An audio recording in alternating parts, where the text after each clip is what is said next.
Commercial leases in Florida and many other states tend to be more complicated than residential leases. Since a commercial lease involves the usage of the premises for business activities, it also means extra rules of which both the landlord and the tenant must be aware. Welcome back, Loopers. It's Andrew Chung with DoorLoop. Today we're going to be talking about the Florida Commercial Lease Agreement, a topic that can be complex but incredibly essential for both landlords and tenants in the commercial real estate market. So let's get into it. A commercial lease is much more complex than a residential lease, primarily because it involves business activities. In Florida, landlords can opt for one of three types of lease agreements. The first lease agreement is a gross lease.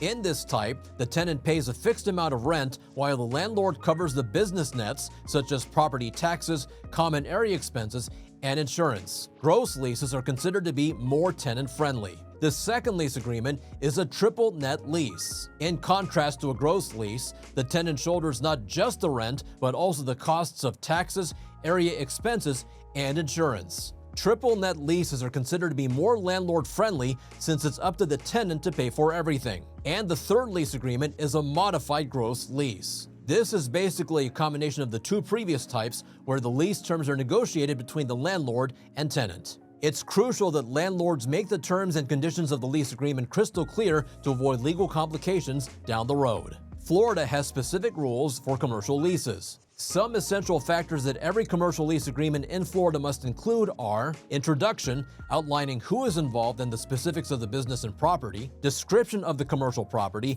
including the type of commercial property and its square footage, details about the use of the premises, lease term specifying start and end dates and conditions in case of business failure, type of lease, whether it's gross, triple net, or modified gross, utilities and who is responsible for their payment, and maintenance and repair responsibilities. The lease agreement should also specify details regarding rent and security deposit. The amount, due date, and method of payment should be clear, along with rules for late fees. In most cases, tenants have to pay the first month of rent before they move into the property. As for the security deposit, it typically covers damages to the property and should be stipulated in the agreement. And renewal conditions should also be outlined in detail to prevent future misunderstandings. Your lease agreement should also cover business licenses and permits required in Florida, along with several crucial clauses such as those for property improvements, parking terms, signatures, and breach of agreement consequences. You must also address issues like evictions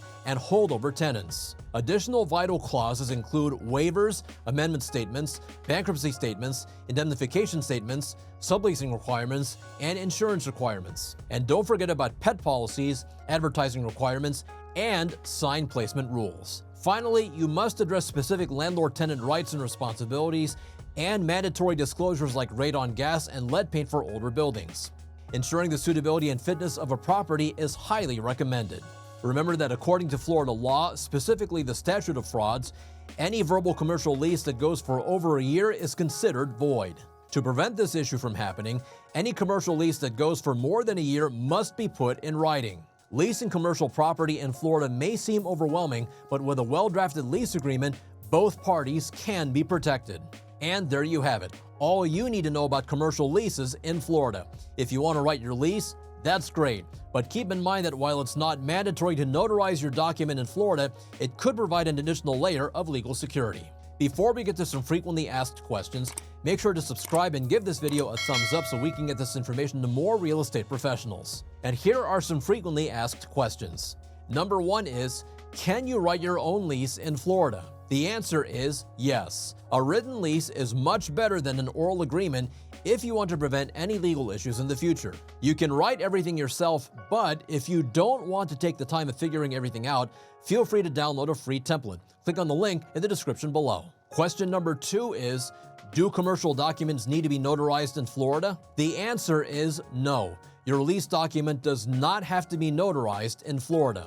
However, if the landlord or tenant decides they want to notarize the document, they can make the request. And question number 3, Is there a rent cap in Florida? There's no limit regarding how much landlords can raise rental prices, so this means landlords are free to raise the rent to any amount of money they consider appropriate. Well, that's it for this video.